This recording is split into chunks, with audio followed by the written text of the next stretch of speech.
Every father wonders if he's raising his child right.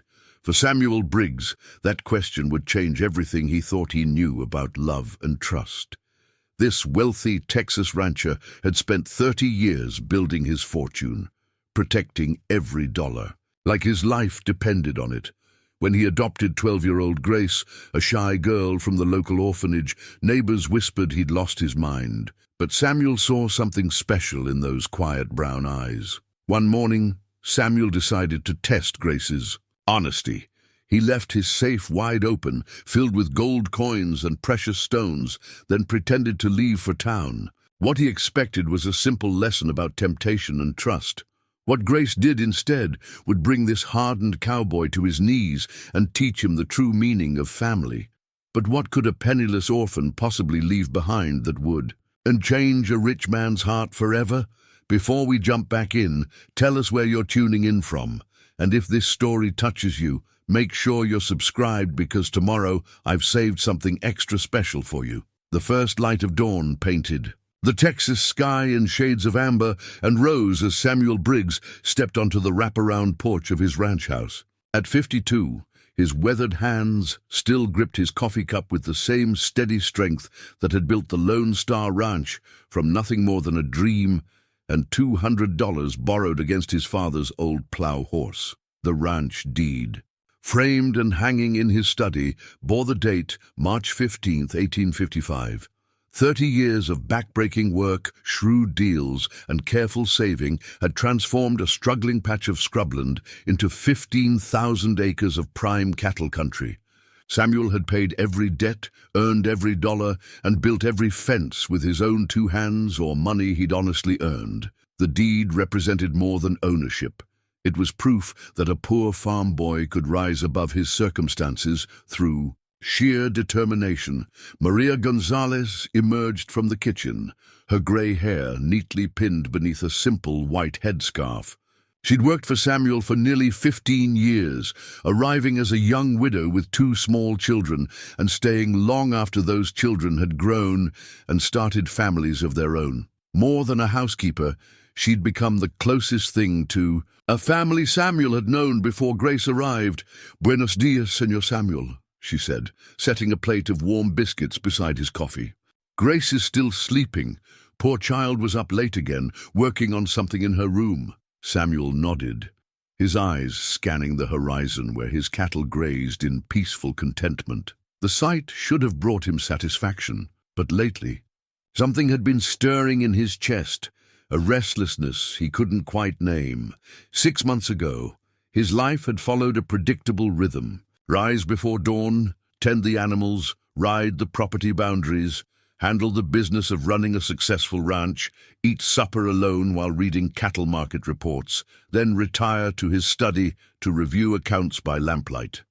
Sundays meant a solitary ride to town for supplies and maybe a brief conversation with Doc Henderson or Pastor Williams at the general store. It had been a good life, a successful life. Samuel had built something lasting, something worthy of respect, but it had also been a lonely life, though he'd never admitted that to himself until Grace arrived. The adoption had surprised everyone, including Samuel himself. He'd gone to Mercy, Home for Children, on a cold February morning to drop off his annual donation, a generous sum that helped keep the orphanage running. Pastor Williams had suggested the visit, knowing Samuel's heart was softer than his reputation suggested. Grace had been sitting alone in the corner of the main room, a thin girl with intelligent brown eyes and an air of quiet dignity that reminded Samuel of his own mother. While other children played or chattered, Grace sat reading a worn copy of McGuffey's Reader, her lips moving silently as she worked through the words. "That's Grace Washington, the orphanage director, Mrs. Hartwell," had explained.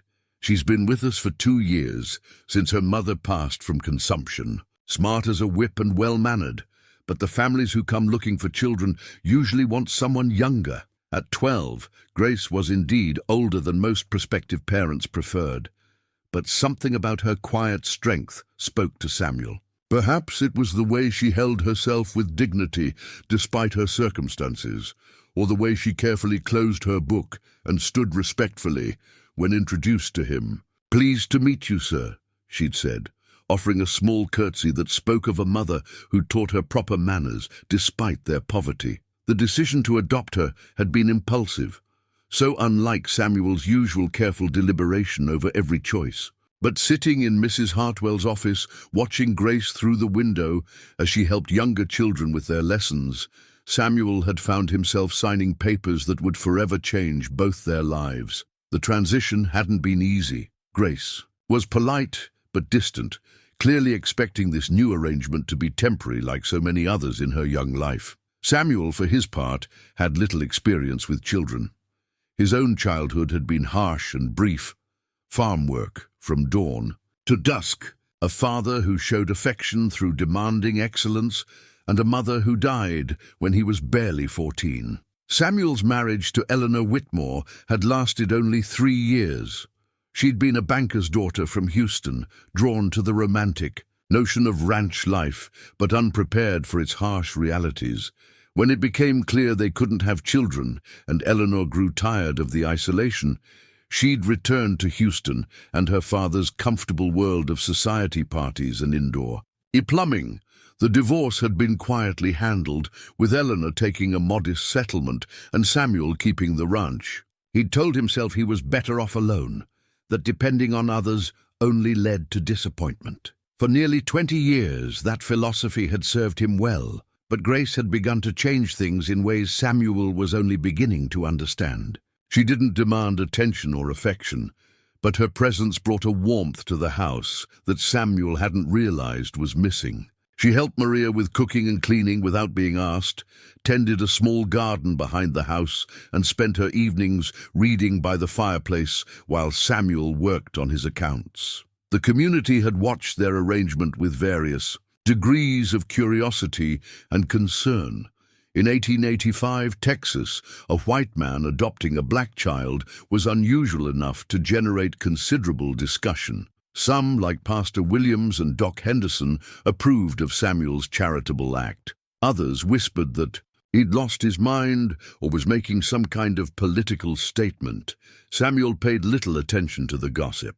He'd built his success by focusing on what mattered: hard work, honest dealing, and keeping his own counsel. But lately, he'd begun to notice the way Grace's shoulders sometimes tensed when they walked through town together, or how she seemed to shrink into herself when certain neighbors looked their way. The truth was, Samuel wasn't sure how to be a father. He provided for Grace's physical needs: good food, warm clothes, a comfortable room of her own. He'd even arranged for additional tutoring with the schoolteacher, Mrs. Patterson, recognizing that Grace's quick mind deserved nurturing. But the emotional aspects of parenting remained mysterious to him.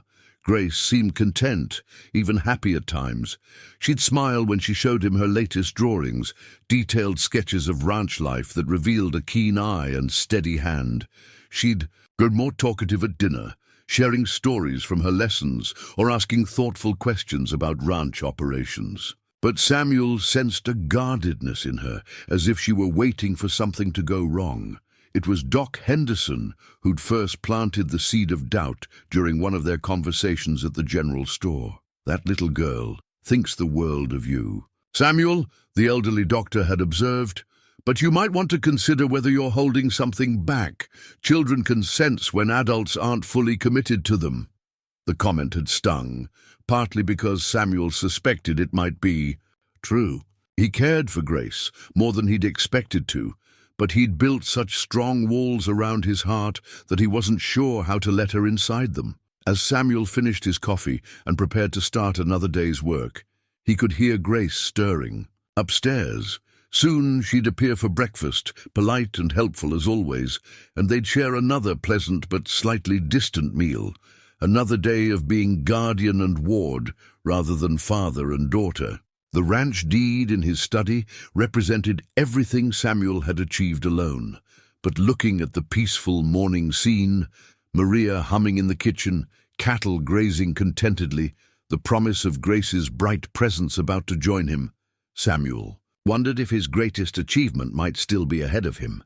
He just wasn't sure he knew how to reach for it. The conversation that would change everything happened on a Tuesday morning at Murphy's General Store. Samuel had ridden into town for supplies and found himself in the company of 3 neighboring ranchers, men he'd known for years but never considered friends. "That girl of yours seems well-behaved enough," said Tom Mitchell, loading a bag of flour into his wagon. "But you never really know what's in a person's heart, do you? Especially when they come from difficult circumstances." Samuel's jaw tightened. "Grace is a fine child." "Oh, I'm sure she is," Mitchell continued, his tone suggesting otherwise. "But breeding tells, Samuel. You can dress up a wild Mustang, but it's still got wild blood running through its veins. All I'm saying is, you might want to keep an eye on your valuables." The other men chuckled, and Samuel felt heat rise in his chest, but instead of the angry retort that sprang to his lips, he found himself wondering if there might be some truth to their words. Not about Grace's character. He'd seen enough of her daily behavior to know she was honest and kind. But about the deeper question of trust. Did he truly trust Grace? Or was he simply assuming her goodness without putting it to any real test? The doubt followed him home, like a persistent shadow. That evening, as Grace helped Maria clear the dinner dishes, Samuel found himself watching her more carefully than usual. She moved through the familiar routine with quiet efficiency, her small hands careful with the good china, her manner respectful and helpful. Nothing in her behavior suggested any dishonesty, but the seed of doubt had been planted. That night, Samuel sat in his study, staring at the heavy iron safe that dominated one corner of the room. Built into the wall during the house's construction, it contained the accumulation of 30 years of careful saving. Gold coins, precious stones, important papers, and bonds worth more than most men saw in a lifetime. He'd never shown Grace the safe's contents, though she'd surely noticed the imposing piece of furniture during her occasional visits to his study to ask questions about her lessons or to show him her drawings. It wasn't that he didn't trust her, or so he told himself, but rather that such wealth would be overwhelming to a child who'd known only poverty and want. Grace's few possessions fit easily in the top drawer of her bedroom dresser. Among them, Samuel knew, was a letter from her mother, the only thing she'd brought from her previous life. He'd seen her reading it sometimes, late at night when she thought no one was watching. The envelope was worn soft from handling, and Grace treated it with the reverence most people reserved for Holy Scripture. The letter represented everything Grace had lost: family, security, belonging. Samuel had given her food and shelter, but could he give her the deeper thing she needed? Could he give her his heart? The test, when it came to him, seemed almost ordained, a way to prove to himself, and perhaps to Grace, that their relationship was built on something solid. If she truly saw him as family, she would never betray that trust, no matter what temptation was placed before her. 3 days later, Samuel put his plan into motion. "I need to ride into town this morning," he told Grace over breakfast, though he had no actual business there. "Mrs. Patterson wants to discuss some additional books for your studies, and I should check on the Hendersons." "Nufo." Grace nodded, spreading jam on her biscuit with careful precision. "Should I help Maria with the washing today?" "That would be kind of you," Samuel replied, marveling at how naturally helpfulness came to her. "I should be back by noon." After breakfast, Samuel made his way to his study with deliberate casualness. The safe's combination was burned into his memory.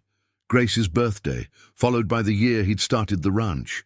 He'd chosen those numbers recently, though he hadn't consciously acknowledged why. The heavy door swung open, revealing the fortune. Inside, gold coins caught the morning light, casting warm reflections on the study walls. A collection of precious stones, rubies, emeralds, sapphires, lay in a velvet-lined box, each one worth more than most families earned in a year. Banknotes and bonds were neatly organized in leather portfolios. Samuel's hands shook slightly, as he arranged everything to appear naturally displayed, as if he'd simply forgotten to close the safe. The sight of such wealth would be overwhelming to anyone, but especially to a child who'd grown up with nothing. What would Grace think? What, Would she do? Taking his hat and coat, Samuel made a show of leaving for town, calling goodbye to Maria and Grace as he mounted his horse. But instead of riding toward town, he circled back through the woods and positioned himself in the barn loft, where he had a clear view of the house's main rooms through the large windows he'd installed to bring in natural light. The waiting was agony. Samuel watched as Grace went about her morning routine, helping Maria hang laundry, tending her small garden, feeding the chickens. She moved with the same quiet grace as always, seemingly unaware that her entire future hung in the balance based on what she would do when she discovered the open safe. It was nearly 10 o'clock when Grace finally entered the house, carrying a basket of eggs from the hen house. Samuel saw her pause in the hallway, then head toward his study, probably to dust and straighten as she often did when he was away. From his hiding place, Samuel couldn't see directly into the study, but he could observe Grace's reflection in the hall mirror. He watched her enter the room, saw her routine dusting movements, and then she froze. Even from a distance, Samuel could see the exact moment Grace spotted the open safe. Her reflection showed a young face transformed by shock and something else, a deep, complex emotion Samuel couldn't immediately identify. Grace stood perfectly still for what felt like hours, but was probably only minutes. Samuel found himself holding his breath, his heart pounding with anticipation and dread. What was she thinking? What would she choose? Then Grace moved, stepping closer to the safe. Samuel's hands clenched into fists as he watched her reflection, studying the contents, her small face serious and thoughtful. This was the moment of truth. Would she reach for the gold? Would she take even a single coin? But instead of reaching toward the treasure, Grace stepped back. She left the study quickly, almost running, and Samuel lost sight of her for several minutes. When she reappeared in the hallway mirror, she was carrying something small in her hands, something Samuel couldn't quite make out from his distant vantage point. Grace returned to the study and approached the safe again, whatever she'd brought. With her, she placed it carefully among the gold and gems. Then she closed the safe door with great care, testing to make sure it was properly secured. Samuel's mind raced. What had she left behind? What could a penniless orphan possibly add to a fortune that would take any meaning? Grace emerged from the study and continued her morning routine as if nothing had happened. But Samuel noticed a subtle change in her demeanor. She seemed lighter somehow, more peaceful, as if she'd made an important decision and was satisfied with her choice. The rest of the morning passed in slow agony for Samuel. He waited the full time he'd said he'd be gone, though every minute stretched like an hour. When he finally returned to the house, his hands were trembling as he hung up his hat. "How was your trip to town, Senor?" Maria asked, but Samuel barely heard her. "Fine, fine," he muttered, heading straight for his study. "Is Grace around?" "She's reading in the sitting room," Maria replied, giving him a curious look. "Are you feeling well? You look pale." Samuel closed the study door behind him and approached the safe with the solemnity of a man approaching his own judgment. The combination seemed to take forever to dial, his fingers clumsy with anticipation. The door swung open, revealing his fortune exactly as he'd left it, except for one addition that stopped his heart completely. There, nestled carefully among the gold coins, was a small wooden heart, no bigger than his thumb. Carved from what looked like scraps from the woodpile, it was clearly handmade, shaped with patient care by inexperienced but loving hands. Samuel lifted the heart with trembling fingers, marveling at its lightness and the smooth finish Grace had somehow achieved. As he turned it over, he noticed tiny letters carved into the back. "For Papa, with love, Grace." The words hit him like a physical blow. Papa. She'd called him Papa, this child who had every reason to guard her heart, who'd learned too young that adults could disappear without warning.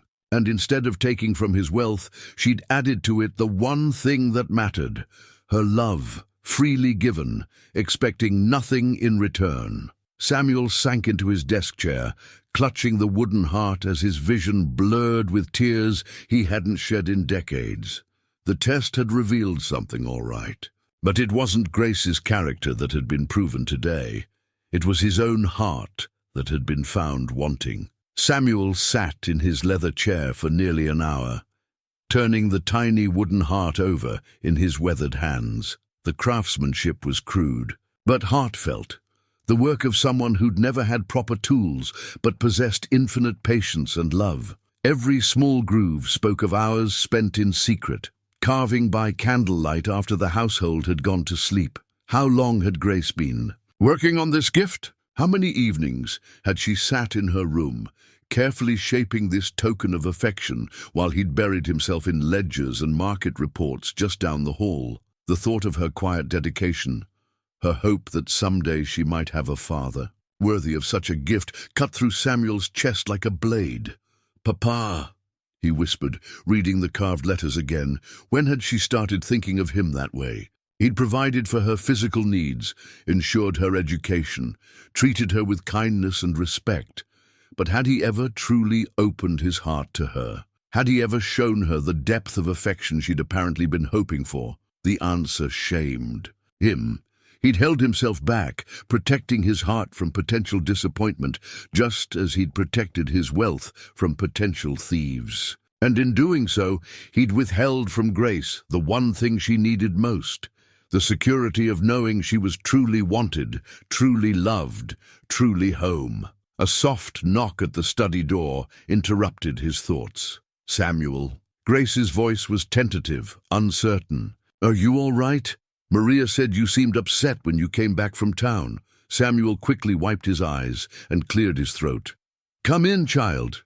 Grace entered hesitantly, her brown eyes searching his face with the perceptive intelligence that never failed to amaze him. She was still small for her age, made smaller by years of uncertain meals, but there was a quiet strength in her bearing that reminded Samuel of his own mother's grace under hardship. "Did you have trouble in town?" she asked, moving closer to his desk. Her gaze flickered briefly to the open safe, then back to his face, but she showed no sign of guilt or fear. Samuel looked at her, really looked at her, perhaps for the first time since she'd arrived. This child had lost her mother, lived in an orphanage where affection was rationed and hope was a luxury, and yet she'd somehow found the courage to love again. To love him, a stern man who'd kept his distance and guarded his emotions like a miser guarded his gold. "Grace," he said, his voice rough with emotion he could no longer hide, "I found your gift." Her eyes widened, and a flush of color rose in her cheeks. "I'm sorry if I shouldn't have. I know the safe is private, but when I saw it was open, I thought maybe—" "You thought maybe it was a sign that you belonged here," Samuel finished gently. "That you were part of this family?" Grace nodded, her hands twisting nervously in her apron.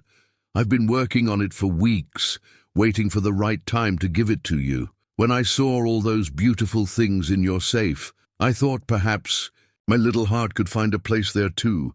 I know it's not valuable like the gold and jewels, but not valuable." Samuel stood and moved around the desk, still holding the wooden heart. "Grace, this is the most precious thing in that entire safe, more precious than all the gold and gems combined." Tears sparkled in Grace's eyes. "Really?" Instead of answering. With words, Samuel did something he'd never done before. He knelt down to Grace's level and pulled her into an embrace, the first real hug he'd given her since she'd arrived at the ranch. She felt so small in his arms, so fragile and precious, and he marveled that someone so young could possess such wisdom and courage. "I'm sorry, Grace," he whispered against her hair. "I'm sorry I haven't been the father you deserved. I've been so worried about protecting myself from hurt that I forgot you needed protecting too, not from poverty or hardship, but from feeling unwanted, from feeling like you don't truly belong here." Grace's thin arms wrapped around his neck, and he felt her tears against his shoulder. "I do belong here, don't I? This is really my home." "This is your home," Samuel said firmly, "forever and always. You are my daughter, Grace Washington Briggs, not because the law says so, but because you chose to be, and because I'm finally brave enough to choose it too. When they finally separated, both were crying openly, the tears of two hearts finally finding their way to each other. "How did you learn to carve?" Samuel asked, examining the heart again with new appreciation. "Old Jake at the orphanage taught me," Grace explained, wiping her eyes with her sleeve. "He was the groundskeeper, and he said whittling was good for the soul. He helped me make a few simple things, but this was the first one I made all by myself. I wanted it to be perfect for you." Samuel thought of those long evenings when Grace had disappeared to her room after dinner, claiming she was tired or wanted to read. Instead, she'd been laboring over this gift, pouring her love into every careful cut and smooth curve. "It is perfect," he said, "and I'm going to keep it with me always, to remind me of this day, the day you taught me what real wealth looks like." "What do you mean?" Samuel gestured toward the safe. "I've spent 30 years filling that safe with gold and precious stones, thinking that security came from having enough money to protect myself from any hardship. But you've shown me that real treasure isn't something you hoard. It's something you share. Love grows when you give it away, doesn't it?" Grace nodded solemnly. "Mama used to say that love was the only thing that multiplied when you divided it." The wisdom of it struck Samuel like lightning. Here was a child who'd had almost nothing in material terms, yet she possessed a wealth of understanding that had escaped him entirely. While he'd been building walls around his heart and his money, Grace had been learning the secret he'd missed, that the best things in life were meant to be given freely. "Your mother was a very wise woman," Samuel said. "I wish I could have known her." "She would have liked you," Grace said with quiet certainty. "She always said that good people recognize each other, even when they're trying to hide behind walls." Samuel chuckled, amazed by the child's insight. "Is that what you think I've been doing, hiding behind walls?" "Everyone builds walls when they're scared," Grace said simply. "Mama had walls too after my daddy died.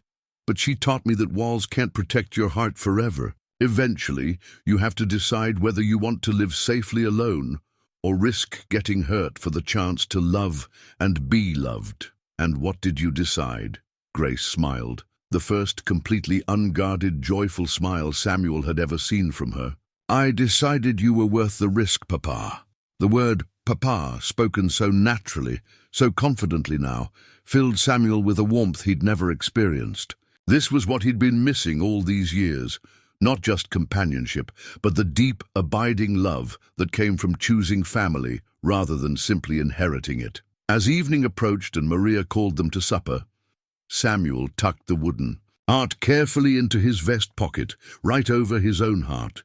He would carry it always, this perfect reminder of the day his daughter taught him that the best investments were made with love, not gold. That evening, after Grace had gone to bed, Samuel found himself unable to settle into his usual routine of reviewing accounts and market reports. The wooden heart in his vest pocket seemed to pulse with warmth, a constant reminder of the profound change that had occurred within him. He needed solitude to process what had happened, to understand how a simple test of honesty had become a mirror reflecting his own failings and redemption. He walked out to the barn, seeking the familiar comfort of horses and leather and hay. The animals nickered softly in their stalls, recognizing his step even in the dim moonlight. Samuel had always found peace among his horses. They demanded nothing but care and respect, offering loyalty in return without complexity or pretense. Sitting on a hay bale, Samuel pulled out the wooden heart and examined it again by lantern light. The surface was smoother than he'd first realized, polished to a gentle glow through hours of patient work. Grace had somehow achieved this finish with nothing but scraps of sandpaper and the careful pressure of her young hands. The memory of his own childhood came flooding back.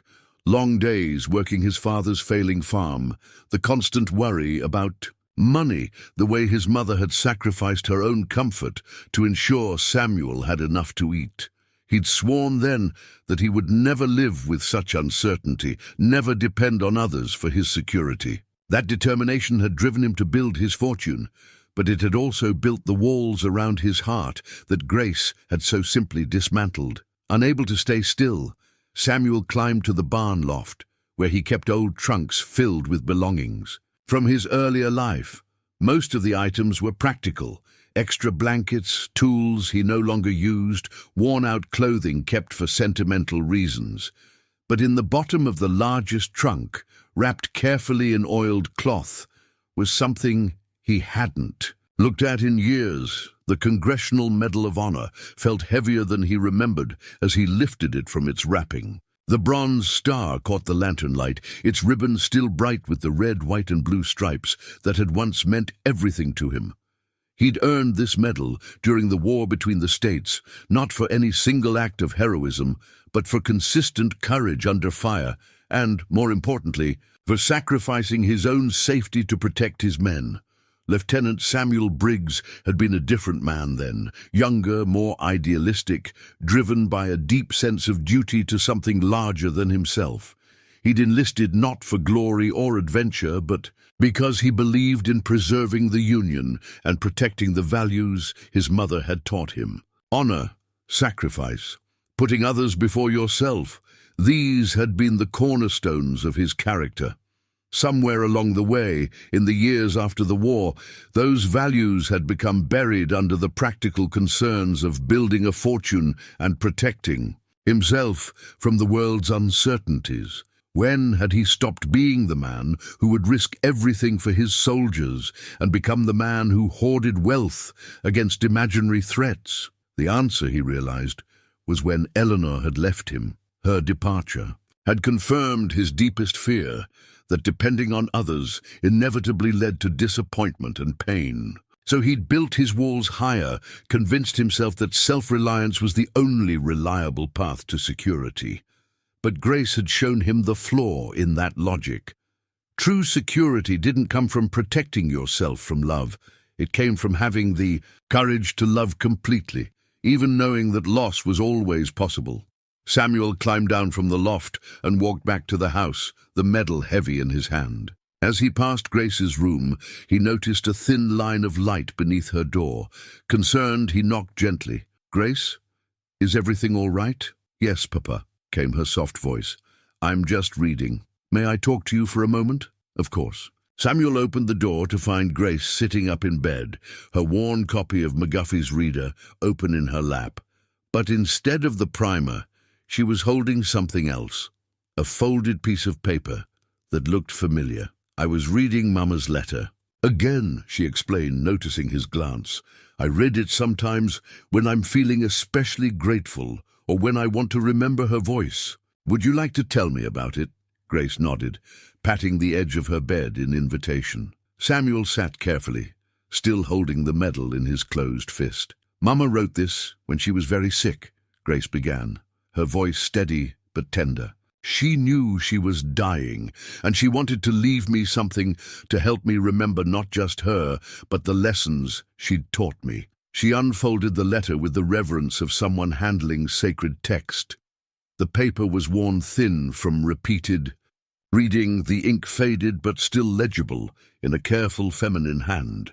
She wrote about how love is the only thing we can take with us when we die, and the only thing we can leave behind that really matters. She said that someday I would find a family that chose me not because they had to, but because they wanted to, and that when that day came, I should give them all the love I had, even if it felt scary.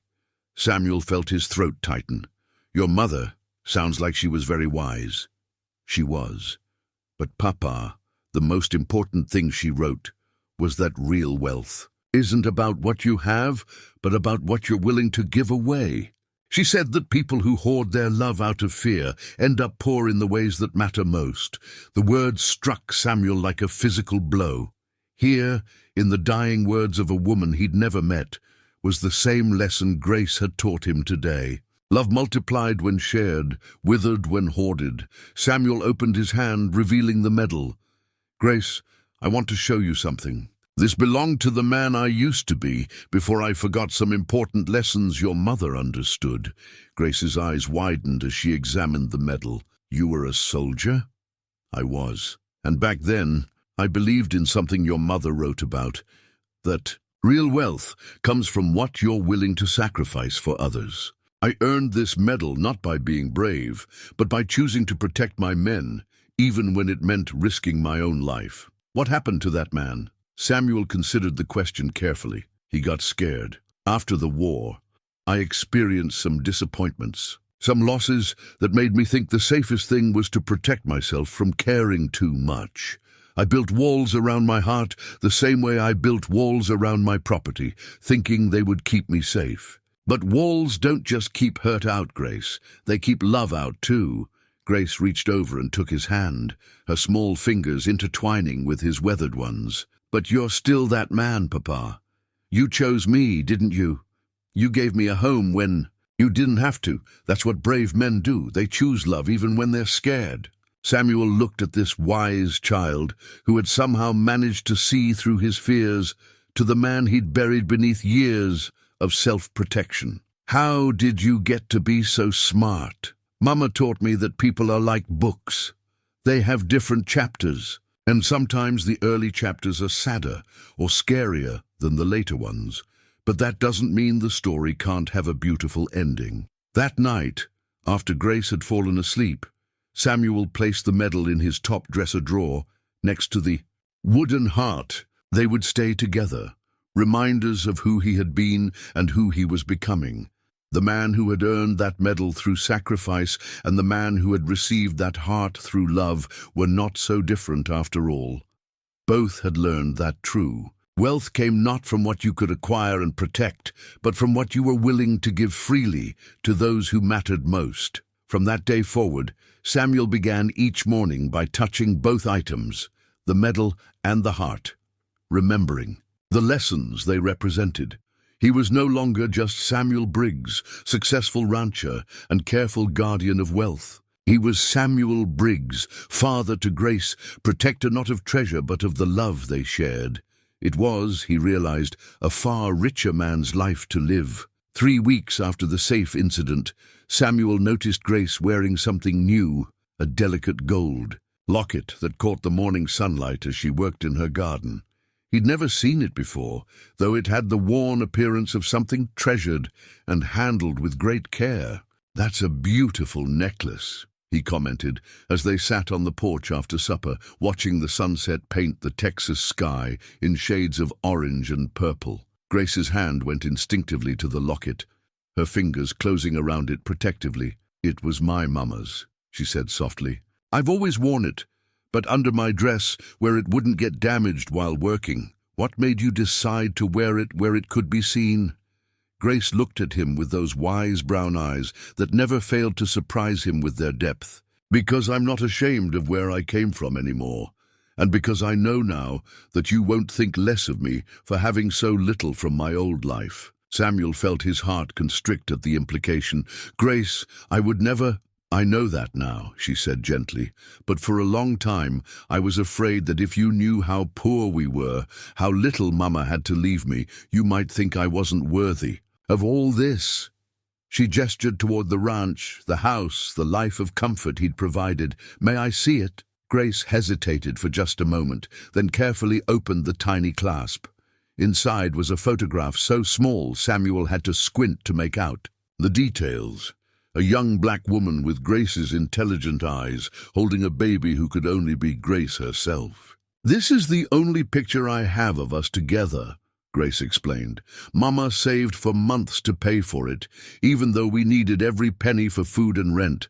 She said someday I'd be grateful to have proof that I was loved, even if she couldn't. Stay with me forever." Samuel studied the photograph with newfound understanding. The woman's dress was plain and much mended, her surroundings sparse and humble, but her face radiated a fierce love and protectiveness that transcended material circumstances. "She was beautiful," he said honestly, "and you looked just like her." "She was a seamstress," Grace continued, clearly hungry to share memories she'd kept locked inside for so long. "People brought her their finest clothes to mend and alter. She had the most delicate touch with fabric. She could make an old dress look almost new again. But the work was hard on her eyes, and when the consumption started, she couldn't sew as much." "What was her name?" Sarah Washington. She named me Grace because she said I was God's grace to her in a difficult world. Grace's voice caught slightly. She used to tell me stories about my father, how kind he was, how much he loved us both before the fever took him when I was just a baby. Samuel found himself wishing he could have known this remarkable woman who had raised such a wise and loving daughter under such difficult circumstances. She did an extraordinary job raising you, Grace. You have her strength and her kindness. Do you really think so? I know so. Their quiet conversation was interrupted by the sound of approaching horses. Samuel looked up to see 3 riders coming up the main drive, Tom Mitchell and 2 other neighboring ranchers, their faces set with the grim determination of men on an unpleasant mission. "Grace, go inside and help Maria with the dishes," Samuel said quietly, instinctively moving to shield her from whatever confrontation was approaching. But Grace, with the stubborn courage he was learning to recognize, remained seated. "If this is about me, shouldn't I be here to face it?" The riders dismounted near the porch, and Mitchell stepped forward, his hat in his hands but his expression hostile. "Evening, Samuel. We need to have a word with you." "Speak your piece," Samuel replied, his voice calm, but his muscles tense. "It's about the girl," Mitchell said, his gaze flicking toward Grace with obvious disapproval. "The whole community's talking, Samuel. You bringing her to church, treating her like family, letting her mix with decent children. It's causing problems." Samuel felt a cold anger rising in his chest. "What kind of problems?" "My wife won't let our children play with." Said Jake Morrison, the second rider. "Says she doesn't know what kind of influence, what my daughter learns, and who she plays with is my business." Samuel interrupted, the word daughter deliberate and emphatic. The third man, Pete Sullivan, shifted uncomfortably in his saddle. "Now, Samuel, we're not saying you don't have good intentions, but you have to think about the natural order of things. That girl's got her place, and it's not sitting in the same pew as white families, or learning to read fancy books like she's something she's not." Grace's hand tightened on her locket, and Samuel saw her jaw set with quiet determination. Before he could speak, she stood and faced the 3 men directly. "My name is Grace Washington Briggs," she said, her voice clear and strong. "My mother taught me to read because she believed education was the one thing nobody could take away from me. My father," she looked at Samuel, "believes the same thing. I won't apologize for learning or for being part of this family." Mitchell's face reddened. "See what I mean, Samuel? She's getting ideas above her station. This won't end well for anyone, especially her." Samuel stood slowly, his full height and years of hard living suddenly making him seem formidable in a way the soft-living ranchers were not. "Gentlemen, let me be very clear about something. Grace is my daughter in every way that matters. She will receive the best education I can provide. She will sit in whatever pew we choose at church, and she will be treated with the respect due any member of the Briggs family." "You're making a mistake, Samuel," Morrison said. "The community won't stand for—" "The community can mind its own business," Samuel cut him off. "This is my land, my family, and my decision. If you don't like it, I suggest you find somewhere else to voice your concerns." The 3 men exchanged glances, clearly having expected Samuel to be more accommodating to their prejudices. "There'll be consequences," Mitchell warned. "Social consequences, business consequences." Samuel's smile was cold as winter steel. "Are you threatening me, Tom?"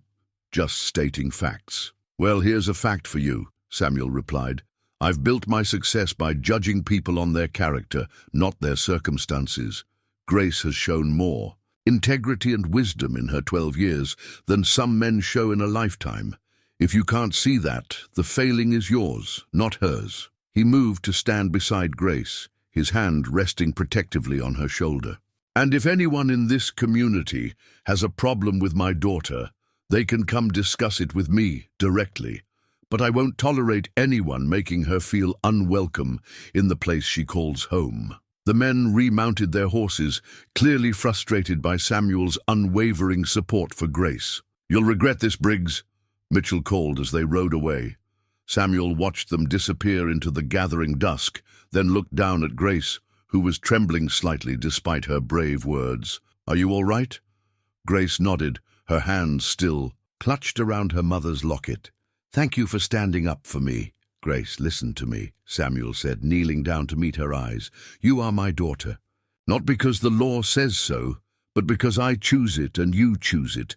No one, and I mean no one, has the right to make you feel ashamed of who you are or where you belong." That night, as Grace prepared for bed, she showed Samuel the other side of the locket, an inscription so small he had to hold it close to the lamp to read it.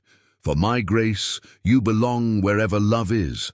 Her mother's words, Samuel realized, had prepared Grace for this moment long before it arrived, and now it was his job to make sure she never forgot their truth. Sunday morning dawned clear and bright, the kind of Texas day that made the whole world seem washed clean and full of possibility. Samuel stood before his bedroom mirror, adjusting his tie with more care than usual. Today felt significant in ways he couldn't fully articulate. The first time he and Grace would attend church together, not as guardian and ward, but as father and daughter who had chosen each other completely. The bronze church bell of St. Matthew's Episcopal had called the faithful to worship for nearly 20 years, its clear tone carrying across the prairie to remind scattered ranchers and townspeople that some things mattered more than daily toil. Samuel had heard that bell thousands of times, but today its call seemed personally directed, summoning him to something larger than his individual concerns. Grace appeared at breakfast wearing her best dress, a simple blue cotton garment that Maria had helped her alter to fit properly, but it was the way she carried herself that struck Samuel most powerfully. Gone was the hesitant, careful posture of a child afraid of taking up too much space. Grace sat straight and proud, her mother's locket catching the morning light, her bearing dignified despite her youth. "You look beautiful," Samuel told her, and meant it with every fiber of his being. "Thank you, Papa." "Are you nervous about today?" Samuel considered the question honestly. "A little. Are you?" Grace nodded. "But Mama always said that courage isn't about not being scared. It's about doing what's right even when you are scared." During the ride to town, Samuel found himself reflecting on how long it had been since he'd truly engaged with his faith. He'd attended services regularly enough to maintain social standing, but his heart had been absent, his mind focused on business concerns, even while Pastor Williams spoke of love and redemption. Today felt different. Today he was coming to worship not from duty, but from genuine gratitude for the profound change in his life. The church was already filling as they arrived, families settling into their familiar pews with the comfortable routine of long practice. Samuel noticed the subtle but unmistakable shift in attention as he and Grace walked down the aisle to their usual spot. Conversations paused, heads turned, whispers followed in their wake. But he also noticed something else. Pastor Williams's warm smile of welcome, Doc Henderson's respectful nod, and Mrs. Patterson, the schoolteacher, making a point of greeting Grace with genuine affection. The community, it seemed, was divided in its response to their family, but not uniformly hostile, as Mitchell and his supporters would have him believe. "Dearly beloved," Pastor Williams began, his voice carrying the authority of a man who had spent decades bringing comfort to troubled souls. "We gather today to worship the God who calls us to love one another as he loves us, without reservation, without condition, without regard for the artificial boundaries that divide us." Samuel found himself listening with an attention he hadn't brought to church in years. The pastor's words seemed directed toward the very situation he and Grace faced, a reminder that Christian love was supposed to transcend social prejudices and conventional wisdom. When the congregation rose for the opening hymn, "Amazing Grace," Samuel heard Grace's voice for the first time, raised in song. The sound stopped him cold. Clear, pure, and heartbreakingly beautiful, her voice soared above the mixed chorus of the congregation with the natural ease of someone born to make music. The effect on the church was immediate and powerful. Conversation ceased entirely as people strained to identify the source of that extraordinary voice. Even those who had been whispering disapproval of Samuel's adoption fell silent, caught up in the sheer beauty of Grace's gift. As the hymn continued, Grace seemed to lose herself in the music, her face radiant with joy and something approaching. Transcendence. This wasn't just singing. It was worship in its purest form, the offering of a gift that could only have come from divine inspiration. "Were you always able to sing like that?" Samuel whispered as they sat down. Grace shook her head, her cheeks flushed with embarrassment and pleasure. "Mama said I hummed as a baby, but I've never sung in front of so many people before. Something about being here with you, feeling like I truly belong somewhere. It made the music want to come out." During Pastor William's sermon about the parable of the Good Samaritan, Samuel found parallels he'd never noticed before. The story wasn't just about helping strangers. It was about recognizing the full humanity and worth of people that society might dismiss or overlook. Grace, orphaned and poor, had been overlooked by most prospective parents precisely because they couldn't see past her circumstances to her extraordinary character. But Samuel was beginning to understand that he hadn't rescued Grace at all. She had rescued him from a life of emotional poverty disguised as material success, from the spiritual emptiness that came from loving money more than people, from the slow death of a heart that had forgotten how to hope and trust and give freely. When the service ended, the usual post-church socializing on the front steps took on a different character than Samuel expected.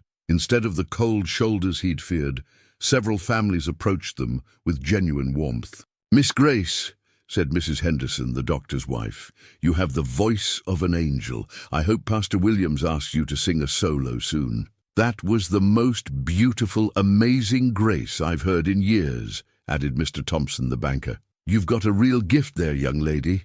Even some of the children, freed from their parents' prejudices by the innocence of youth, clustered around Grace with shy smiles and tentative offers of friendship.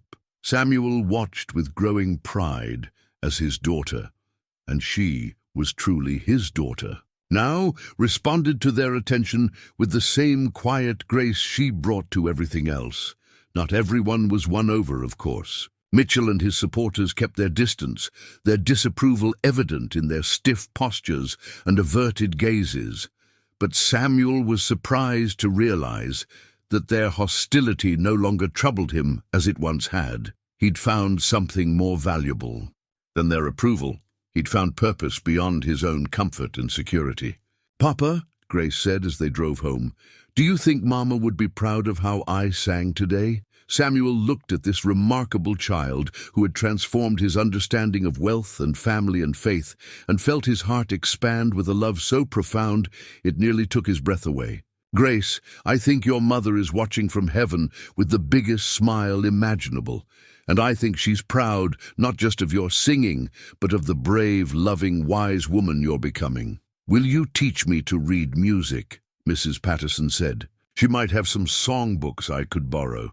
"I'll find you the best music teacher in Texas if that's what you want," Samuel promised, meaning every word. As the church bell faded behind them and the ranch came into view, Samuel reflected on the morning's revelations. Grace's gift for music was just another facet of her remarkable spirit, a spirit that had been nurtured by a loving mother, tested by hardship, and was now flourishing under the security of unconditional acceptance. He'd attended church that morning, hoping their family would be accepted by the community.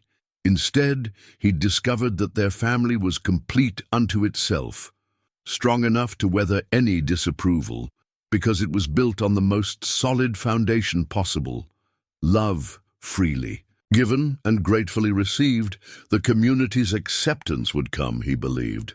Grace's gift was too extraordinary to ignore, her character too evident to deny. But even if it didn't, Samuel knew they would be fine. They had each other, they had their home, and they had a love that had already proven strong enough to transform two wounded hearts into something beautiful and whole.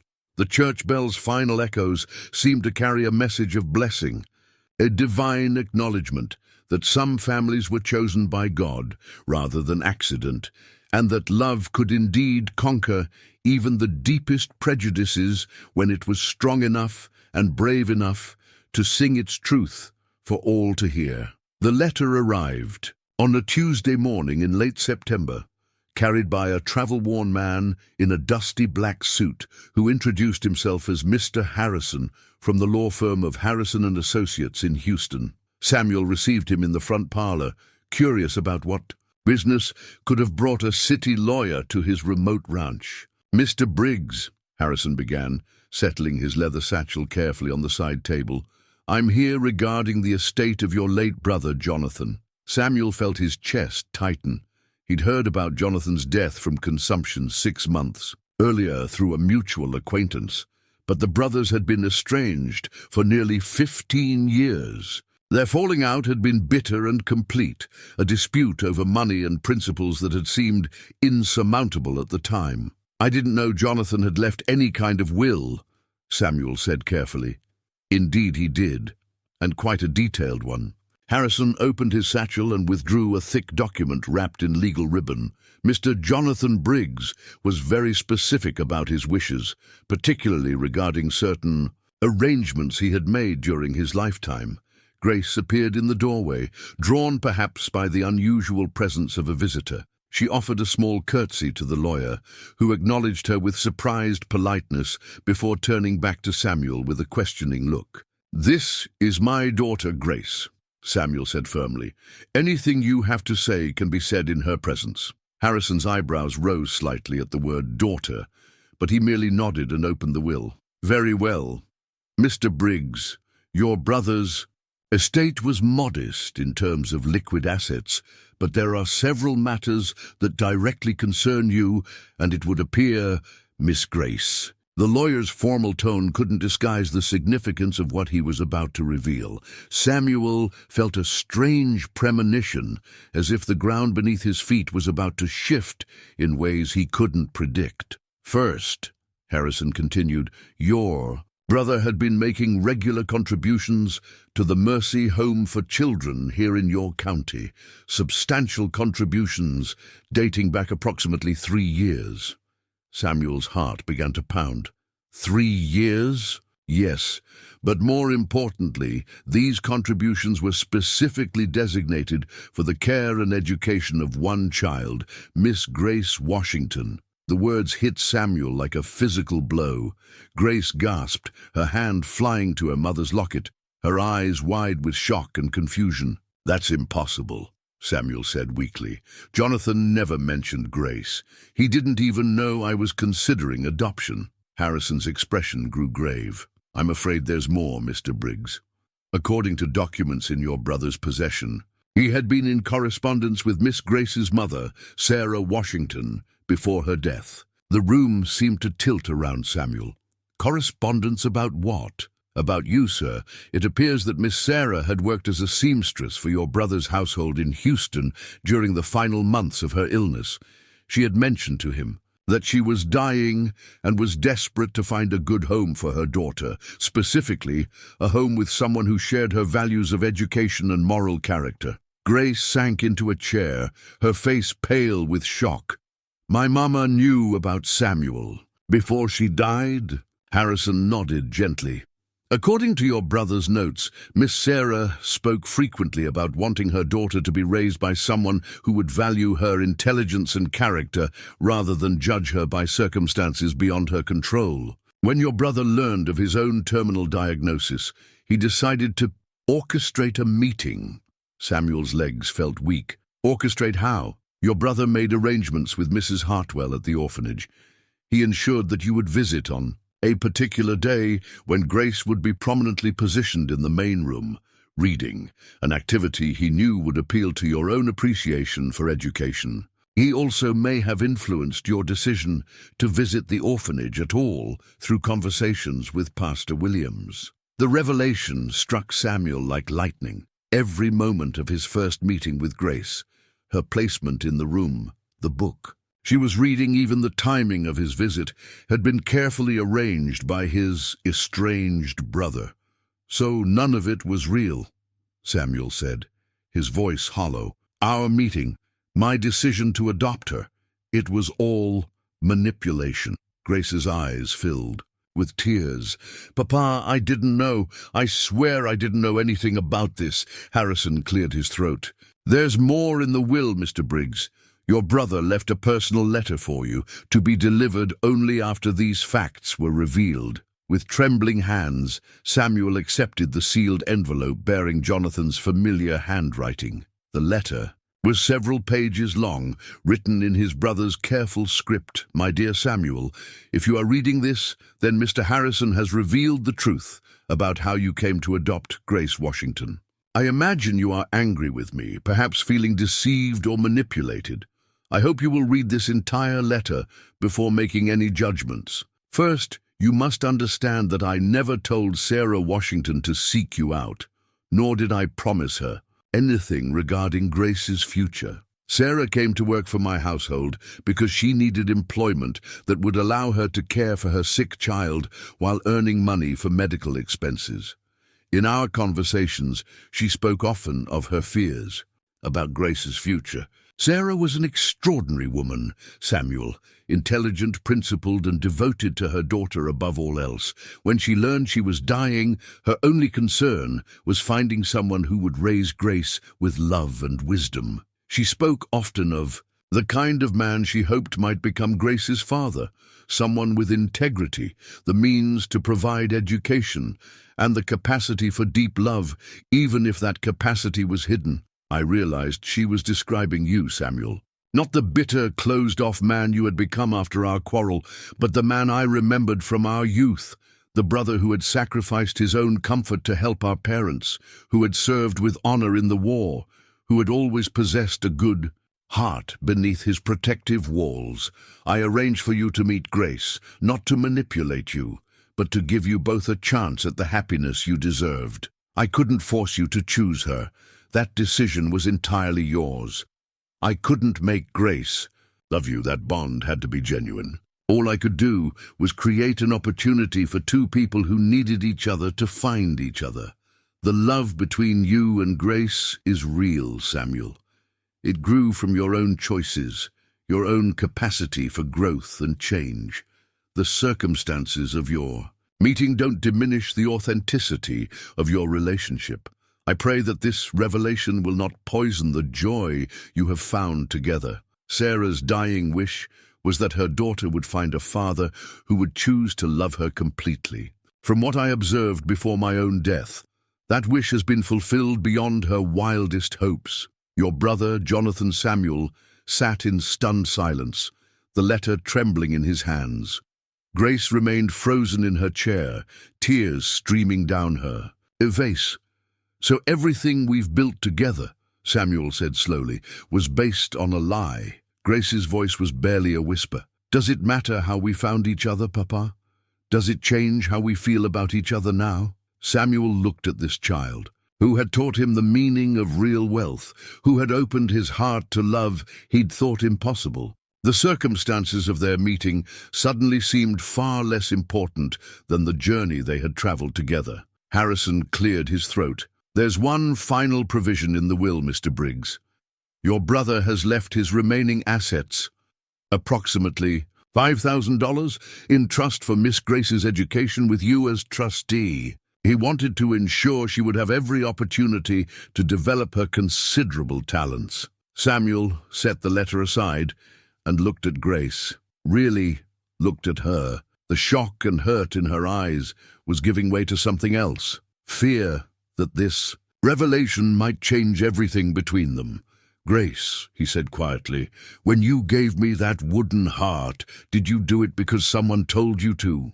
"No, Papa, I did it because I loved you. And when I decided to stand up to those men who threatened you, was that because my brother arranged it?" Grace's lips curved in the slightest smile. "No, you did it because you chose to protect me, Samuel. felt the truth of their relationship settling around him like a warm cloak. Jonathan might have arranged their meeting, but he couldn't have arranged the love that had grown between them. That was theirs alone, earned through trust, nurtured through countless small choices, strengthened through adversity they had faced. Together, then nothing has changed, Samuel said firmly. You are still my daughter, and I am still your father, not because my brother planned it, but because we chose it. Every day, we choose it. Grace ran to him then, throwing her arms around his neck with the fierce love of a child who had been afraid of losing everything that mattered most. I love you, Papa, she whispered. No matter how we found each other, I love you too, Grace. And that love doesn't need anyone's permission or arrangement. It's ours. As Mr. Harrison packed his papers and prepared to leave, Samuel realized that Jonathan's final gift hadn't been the orchestrated meeting. It had been the reminder that love, once genuine, could survive even the revelation of its unlikely origins. Grace was his daughter not because fate or manipulation had brought them together, but because they had chosen to become family in every way that truly mattered. In the days following Mr. Harrison's visit, Samuel found himself caught in a storm of doubt that threatened to undo everything he'd come to believe about his relationship with Grace. Despite his words of reassurance to her, privately he wrestled with questions that gnawed at him like persistent pain. Had Grace's love been genuine, or had her mother somehow prepared her for the role she was meant to play in Samuel's life? When Grace had placed that wooden heart in his safe, had it been a spontaneous act of love, or the culmination of months of subtle coaching from a dying mother who knew exactly which strings to pull? The rational part of Samuel's mind recognized these doubts as poisonous, the same self-protective cynicism that had kept him isolated for years.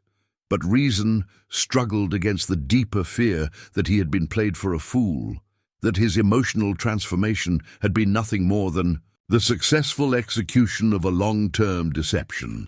Grace, sensitive to every shift in his mood, began to withdraw. She still helped with chores, still attended her lessons, still sang in church on Sundays, but the easy intimacy they'd built was strained by Samuel's internal turmoil, his new tendency to analyze her every gesture for signs of manipulation. "You're hurting her?" Maria observed one evening as they watched Grace retreat to her room immediately after supper, instead of joining Samuel by the fireplace as had become their custom. "I'm trying to figure out what's real and what's not," Samuel replied, staring into the flames with troubled eyes. "¿Y qué importa?" Maria asked, switching to Spanish in her frustration. "What does it matter how you found each other? That child loves you with her whole heart. I see it every day, in the way she lights up when you come home, the way she worries when you're late, the way she speaks of you to others. You think a dying woman could teach her daughter to fake that kind of love for months on end?" But Samuel's doubts were fed by more than just the revelation about Jonathan's role. 3 days after the lawyer's visit, Tom Mitchell had appeared at the ranch with disturbing news. "There's talk, Samuel," Mitchell had said, his tone carrying false sympathy. "Ugly talk about your arrangement with that girl. Some folks are saying it's not natural. A man your age taking in a young black girl with no blood relation. They're wondering about your motivations." The implication was clear and deeply offensive, but Samuel had learned that denying such rumors often only gave them more power. Instead, he'd simply stared Mitchell down until the man had shifted uncomfortably and changed tactics. "Look, I'm trying to help you here," Mitchell had continued. "There's a group of men, good Christian men, who think something needs to be done before this situation gets out of hand. They're talking about petitioning the county to have the girl removed from your custody for her own protection." "On what grounds?" Mitchell's smile had been cold. "Moral grounds, Samuel, propriety, the natural order of things. A white man and a black girl living alone together. Well, people draw their own conclusions." The threat was real, Samuel knew. In 1885 Texas, a group of concerned citizens could cause considerable trouble for an unconventional family, especially if they were willing to spread vicious rumors and pressure local officials. That night, after Grace had gone to bed, Samuel found himself standing in his bedroom, staring at the bottom drawer of his dresser. Inside, wrapped in oiled cloth beneath his winter clothing, lay his father's Colt .45 revolver, a weapon that had seen him through the war and the dangerous early years of building his ranch. Samuel hadn't touched the gun in years, hadn't even thought about it since adopting Grace. Violence had been part of his younger life, a necessary tool in a harsh world where disputes were often settled with lead and steel rather than words and law. But fatherhood had changed his perspective on such things. What kind of man did he want to be in Grace's eyes? What kind of example did he want to set? Now, however, faced with threats against the most precious thing in his world, Samuel felt the old instincts stirring. Men like Mitchell understood only one kind of language, the kind spoken with gunpowder and cold steel. He lifted the revolver from its wrapping, surprised by how familiar its weight felt in his hand despite the years. The weapon was well maintained, still deadly despite its age. For a moment, Samuel allowed himself to imagine riding to Mitchell's ranch, settling this dispute the way men had settled disputes on the frontier for generations. But then he heard a soft sound from Grace's room, the rustle of pages as she read by candlelight. Probably working on one of the additional books Mrs. Patterson had provided, the sound reminded him of what was truly at stake. This wasn't about his wounded pride or even his right to make his own choices about family. This was about Grace's safety, her future, her right to grow up in peace without the shadow of adult prejudices and adult violence. "Papa," Grace's voice called softly through the wall. "Is everything all right?" Samuel quickly rewrapped the gun and closed the drawer. "Everything's fine, sweetheart. Get some sleep." But everything wasn't fine, and they both knew it. The tension in the house had been building for days, fed by Samuel's internal struggle and the growing pressure from the hostile elements in their community. Grace, with the perceptiveness that never failed to amaze him, understood that something had changed since the lawyer's visit, even if she didn't fully comprehend the nature of the threat they faced. The crisis came to a head 2 days later when Grace approached him after breakfast, her expression serious and determined. "Papa, we need to talk." Samuel looked up from his coffee, noting the mature tone in her voice, the voice of someone who had made a difficult decision and was prepared to see it through. "About what?" Grace sat across from him, her hands folded in her lap, with the same composure he'd first noticed at the orphanage. "About whether you still want me here." The question hit Samuel like a physical blow. "Of course I want you here. Why would you ask such a thing?" "Because you've been different since that lawyer came. You look at me like you're trying to solve a puzzle, like you're not sure what to think about me anymore." Grace's voice remained steady, but Samuel could see the hurt in her eyes. "And because Maria told me about Mr. Mitchell's visit, I know he's trying to get you in trouble because of me." Samuel felt his heart breaking as he realized how his doubts had affected the person he loved most in the world. "Grace, the problems with Mitchell and his friends aren't your fault." "Yes, they are," Grace interrupted gently. "They wouldn't be threatening you if you hadn't adopted a black girl. We both know that." She took a deep breath, and Samuel saw his own courage reflected in her young face. "If my being here is putting you in danger, if people are saying bad things about you because of me, then maybe I should go back to the orphanage." "No." The word came out more forcefully than Samuel had intended, surprising both of them with its vehemence. "Absolutely not." "But Papa—" "No," Samuel repeated, and suddenly all his doubts and fears crystallized into absolute clarity. "Grace, I don't care how we found each other. I don't care if my brother arranged it, or if your mother hoped for it, or if the whole thing was planned from the beginning. What matters is that you're my daughter now, and I will not let anyone take you away from me." Grace's eyes filled with tears. "Even if it means trouble for you." Samuel reached across the table and took her small hands in his larger ones. "Especially if it means trouble for me. Do you know what I realized just now? I realized that the threats and the gossip don't scare me nearly as much as the thought of losing you.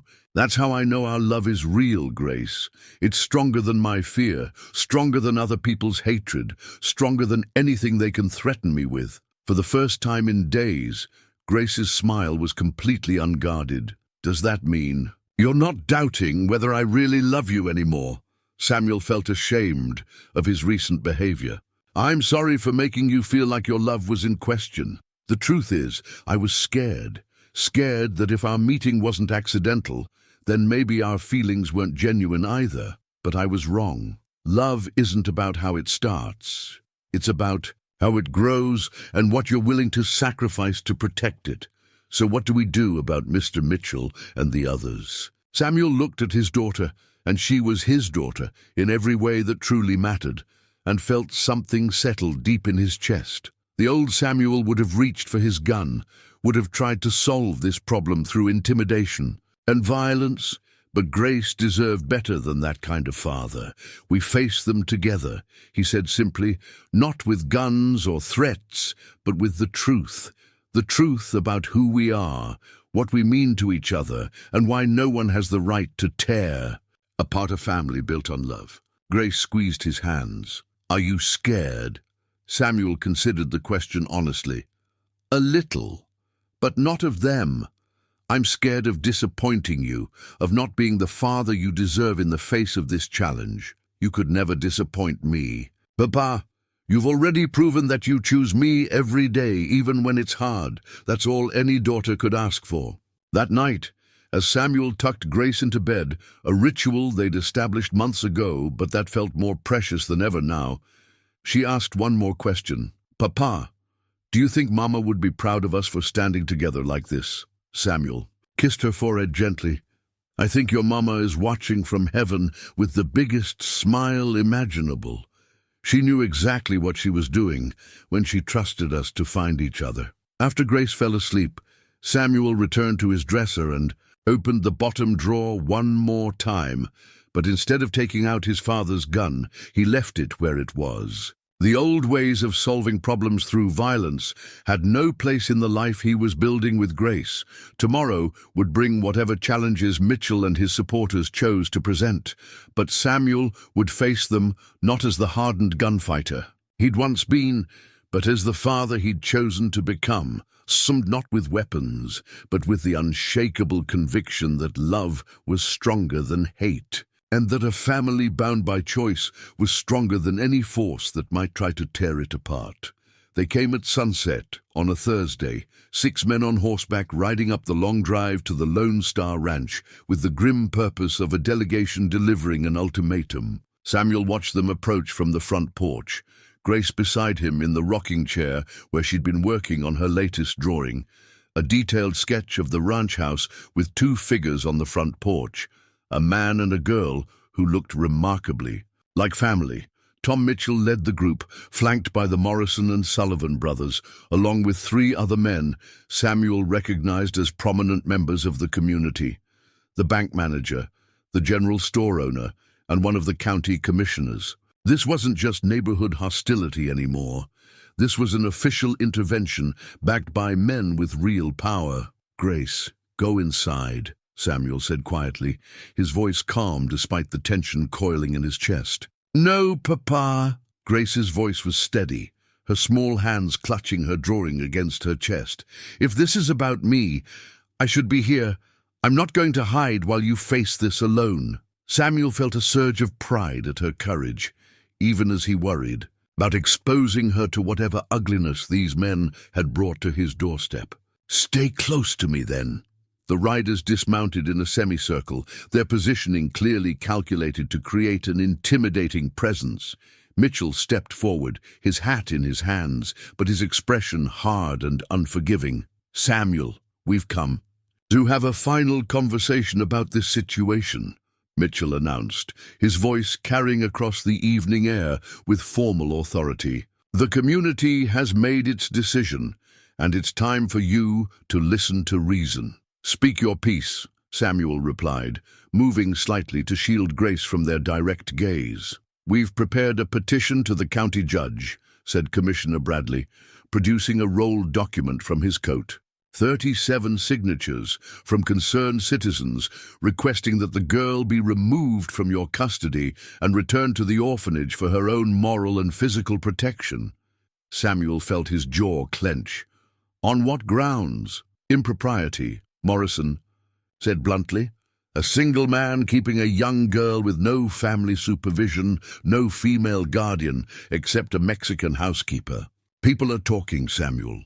Ugly talk that reflects badly on our entire community." "Let them talk," Samuel replied, his voice carrying a quiet strength that seemed to surprise the men. "My conscience is clear." Sullivan stepped forward, his expression more sympathetic than the others, but equally determined. "Samuel, we know you're not a bad man, but you're not thinking clearly about this situation. This arrangement isn't healthy for either of you. The girl needs to be around her own kind, learn her proper place in society. And you, well, a man your age needs a real wife, a real family, not some misguided charity project." Grace's sharp intake of breath was audible, and Samuel felt her trembling beside him. The casual cruelty of reducing her to a charity project ignited something fierce in Samuel's chest. "Gentlemen, let me be very clear about something," Samuel said, his voice carrying a new edge. "Grace is not a project, charity or otherwise. She is my daughter in every way that matters. She belongs here, with me, and no petition or prejudice is going to change that." The bank manager, Mr. Whitmore, cleared his throat meaningfully. "Samuel, you need to consider the practical consequences of defying community sentiment. Your loan for the spring cattle purchase comes up for renewal in 6 months. The general store extends you credit for supplies. The railroad agent handles your shipping contracts. All of these relationships depend on community trust and respect." The threat was clear. Economic warfare if Samuel didn't comply with their demands. "Are you threatening my livelihood?" Samuel asked, his tone deceptively calm. "We're explaining reality," Mitchell replied. "This community won't support a man who flaunts its moral standards. Make this right, Samuel. Send the girl back where she belongs, and this whole unfortunate episode can be forgotten." Grace stepped forward then, her chin raised with quiet dignity that reminded Samuel powerfully of the first day he'd met her. "Excuse me, sirs, but I have something to say." The men looked uncomfortable at being addressed directly by the subject of their intervention, but Grace's composure demanded attention. "My name is Grace Washington Briggs," she said clearly.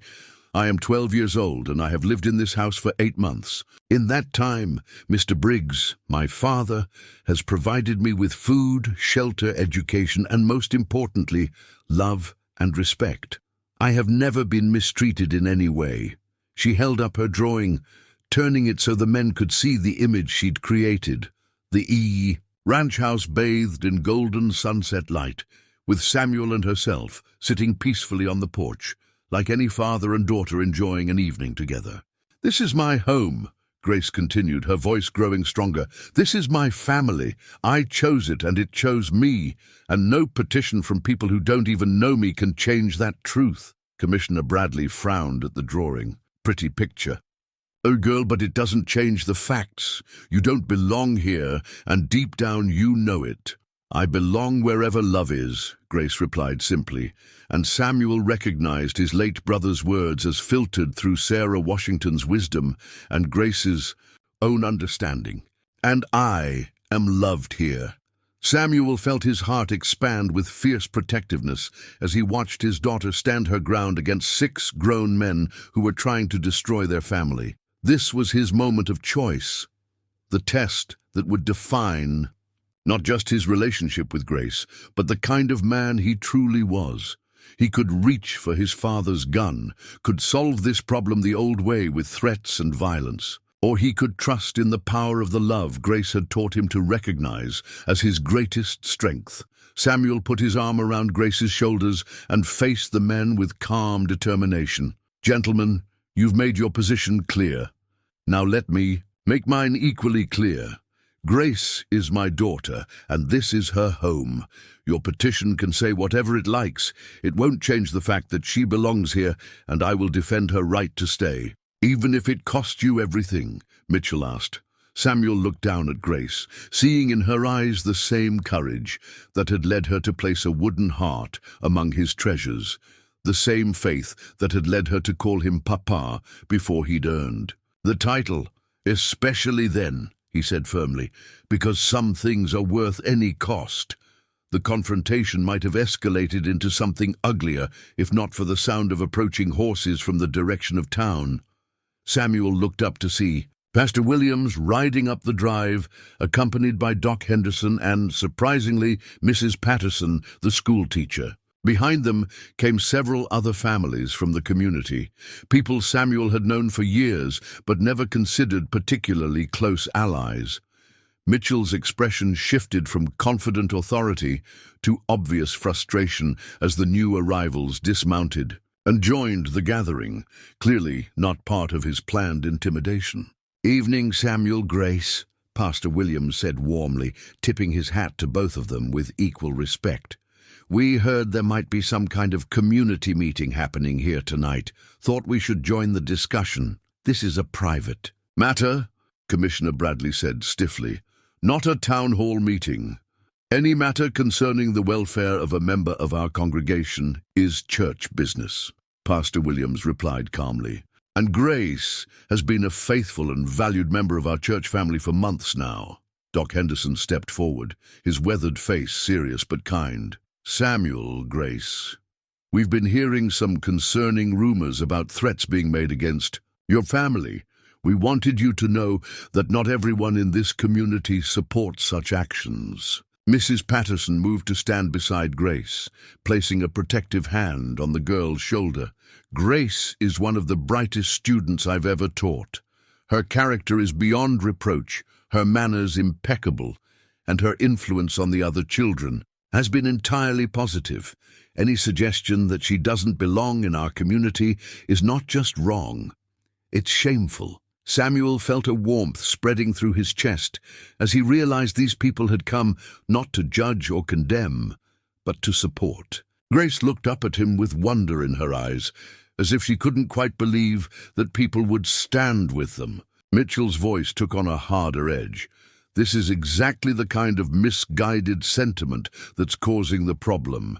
You people are letting emotion cloud your judgment about what's proper and natural." "Natural," Pastor Williams repeated, his tone mild, but his words carrying unmistakable steel.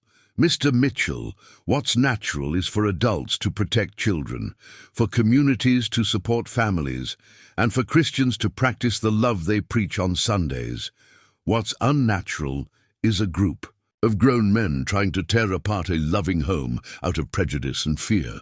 Grace stepped forward again, still holding her drawing, but now she reached into her apron pocket and pulled out something else. A small, leather-bound Bible that Samuel recognized as the children's edition he'd given her months ago. "May I read?" "Something?" she asked quietly. The entire group fell silent, even Mitchell's supporters seeming uncertain about how to respond to such a simple request. Grace opened the Bible to a page marked with a ribbon and read in her clear, strong voice, "Religion that God our Father accepts as pure and faultless is this, to look after orphans and widows in their distress and to keep oneself from being polluted by the world." She looked up at the assembled men, her young face serene, but her eyes bright with understanding beyond her years. "I was an orphan, and Samuel looked after me.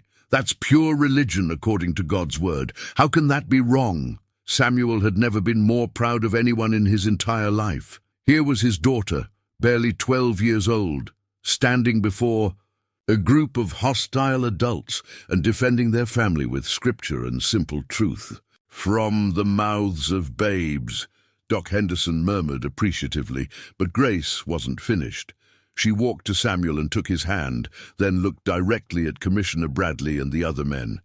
"You say I don't belong here because of the color of my skin, or because I wasn't born into this family, But belonging isn't about blood or color. It's about love and choice and commitment. Samuel chose me when nobody else wanted an older girl from the orphanage. I chose him when I could have remained guarded and distant. We chose each other, and we choose each other every single day. Samuel felt his throat tighten with emotion as Grace continued. You're worried about impropriety. But what's improper? About a father who makes sure I have good food, warm clothes, education and moral guidance. What's improper about a family that prays together, works together and supports each other through difficulties? She held up her drawing again, and, in the gathering twilight, the image of their peaceful home seemed to glow with warmth and promise. This is what we are, Grace said simply. This is what you're trying to destroy. Not because it's wrong, but because it challenges the way you think things should be. Samuel found his voice at last, and when he spoke, it was with a quiet authority that silenced every other voice in the gathering. I want you all to witness something, he said, releasing Grace's hand and walking into the house. He returned moments later carrying the family Bible, the large leather-bound volume that had belonged to his parents and their parents before them. The book that recorded births, marriages and deaths going back 3 generations. Opening to the family record page, Samuel pulled out his pen and began to write in clear, deliberate strokes. Grace Sarah Washington Briggs, adopted daughter, born 1873. Chosen family, August 15th, 1885. He held the Bible up so everyone could see the fresh entry, then closed it, and held it against his chest. This is my family Bible, he announced. Grace's name is now written in it alongside every other member of the Briggs family, going back 70 years. That's not just a legal adoption, that's a sacred commitment. She is my daughter, and I am her father, and no earthly power is going to change that. The silence that followed was profound. Even Mitchell seemed momentarily at a loss for words in the face of such absolute conviction. Pastor Williams stepped forward and placed his hand on Samuel's shoulder. Samuel Briggs, Grace Briggs, as your pastor and as a witness to the love between you, I pronounce you father and daughter in the sight of God and this community. What God has joined together, let no man tear apart. Mrs. Patterson began to clap. Slowly at first, then with growing enthusiasm. Doc Henderson joined her, then Pastor Williams, then the other supportive families. Even some of Mitchell's supporters seemed uncertain now, their resolve wavering in the face of such overwhelming conviction and community support. Grace threw her arms around Samuel's waist, tears streaming down her face, but her smile radiant with joy. Thank you, Papa. Thank you for choosing me again. Samuel held her close, the family Bible pressed between them like a shield against all the forces that would try to harm their bond. Always, he whispered, I will always choose you. Mitchell and his remaining supporters retreated to their horses, their petition seemingly forgotten in the face of such unified opposition. As they rode away into the gathering darkness, Samuel realized that the most important battle had already been won. Not through force or threat, but through the power of love to transform hearts and build bridges across any divide. Their family was no longer just an arrangement between a lonely man and an orphaned girl.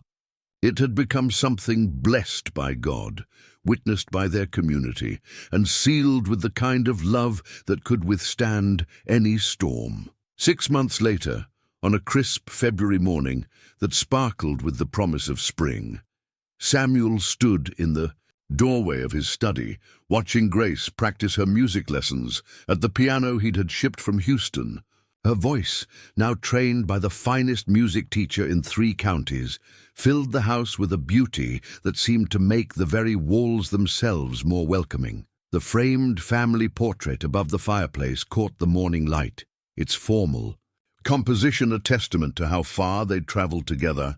The photographer from Austin had captured something precious in that image, not just the likeness of a man and his daughter, but the unmistakable bond between 2 people who had chosen each other completely. Samuel's hand rested protectively on Grace's shoulder while her smile radiated the confidence of a child who knew she was unconditionally loved. "Papa, listen to this," Grace called, launching into a complex piece that showcased the remarkable progress she'd made under proper instruction. Her natural talent, nurtured by dedication and genuine passion, had blossomed into something that brought visitors from neighboring towns just to hear her sing in Sunday services. Samuel listened with the deep satisfaction of a father watching his daughter flourish. But more than pride, he felt gratitude for the day he'd been brave enough to test her honesty and discovered that she'd been testing his capacity for love all along. The confrontation with Mitchell and his supporters had marked a turning point not just for their family, but for the entire community. Within weeks of that evening, the tide of opinion had shifted decisively in favor of the Briggs family. Mitchell himself had eventually approached Samuel with a grudging apology, admitting that his own fears had led him to act badly. "I was wrong about the girl," he'd said, his pride clearly wounded, but his honesty genuine. "She's got more class than most adults I know, and she's been nothing but a positive influence in this community." The economic threats had evaporated as quickly as they'd materialized. The bank had renewed Samuel's loans, without question. The general store continued extending credit, and the railroad agent had even negotiated better shipping rates. Business, it seemed, was better than ever, partly because Samuel's reputation for integrity had been enhanced rather than damaged by his willingness to stand on principle. But perhaps more importantly, Grace had become a beloved figure in the community. Her artwork now decorated the walls of the schoolhouse and church. Her voice was in constant demand for special occasions, and her gentle manner with younger children had made her a natural leader among the youth. The same families who had once whispered about the impropriety of Samuel's adoption now spoke proudly of having our Grace as part of their community. The transformation in Samuel himself had been equally profound. The man who had once hoarded wealth out of fear had become one of the most generous benefactors in the county. He'd established a scholarship fund for orphaned children, donated money to improve the school's resources, and quietly supported several struggling families without seeking recognition. Real wealth, he'd told Grace during one of their evening conversations, isn't about what you can acquire, it's about what you can give away and still feel rich. Grace had smiled at that, recognizing the echo of her mother's wisdom in his words. "Mama would have liked the man you've become," she'd said simply. This morning, as Grace finished her practice and joined him for breakfast, Samuel reflected on how naturally fatherhood had come to him once he'd stopped fighting it. The daily routines they'd established, morning prayers, evening talks by the fireplace, weekend rides around the property, had created a rhythm of family life that felt as essential as breathing. "Mrs. Patterson wants to enter some of my drawings. In the county fair," Grace mentioned, spreading jam on her biscuit with the careful precision that marked all her actions. "She thinks they're good enough to win a ribbon." "I think she's right," Samuel replied, meaning every word. Grace's artistic talents had developed alongside her musical abilities, revealing depths of creativity that continued to amaze him. "Will you come with me if I enter?" Samuel looked at this remarkable young woman, for at 13, Grace was already showing signs of the dignified, intelligent woman she would become, and felt his heart swell with paternal pride. Wild horses couldn't keep me away. I want to be there when they announce that my daughter is the most talented artist in Texas." Grace's laugh was pure joy. "You might be a little biased, Papa." "Maybe, but I'm also right." After breakfast, they walked together to the corral where Samuel was training a new horse. Grace had developed into an excellent rider, and she often accompanied him on his rounds of the property. But today she seemed content to sit on the fence and sketch while he worked. "Papa," she said, as he led the horse through its paces, "do you ever regret how we found each other? Do you wish it had been more natural?" Samuel considered the question that had once tormented him, but now seemed almost irrelevant. "Grace, I've learned that there's nothing more natural than love finding a way to exist. Whether your uncle, Jonathan, arranged our meeting, or whether it was pure chance, doesn't change the fact that we were meant to be family. How do you know we were meant to be family? Samuel smiled, thinking of all the ways she'd changed his life, all the lessons she'd taught him about what truly mattered. Because we make each other better people. You taught me that real wealth comes from love, not gold. You showed me that trust is something you give, not something you earn. And you proved that the best families aren't always the ones you're born into. Sometimes they're the ones you choose. Grace hopped down from the fence and came to stand beside him, slipping her small hand into his larger one with the easy affection that had become second nature to both of them. "I'm glad Uncle Jonathan arranged for us to meet," she said softly. "Even if he did it in a sneaky way, sometimes the best things in life come from unexpected places." That evening, as they sat together in the parlor, Samuel working on his account books while Grace read aloud from her latest novel, Samuel felt a contentment he'd never imagined possible. The house that had once felt empty despite its size now felt warm and alive, filled with the sounds of family life. Grace's voice, the rustle of turning pages, the soft crackling of the fire. On the mantelpiece, the family portrait watched over them, a permanent reminder of the day they'd officially become father and daughter. But Samuel knew the real transformation had happened much earlier, the day Grace had placed a wooden heart among his treasures and shown him that the greatest wealth was the kind that multiplied when shared. Outside, the Texas wind sang through the prairie grass, carrying with it the promise of tomorrow's possibilities. Inside, a father and daughter who had found each other against all odds continued writing the story of their chosen family, one day at a time, one choice at a time, one moment of love at a time. Some stories, Samuel reflected, had endings that were really just beginnings, and this was one of them.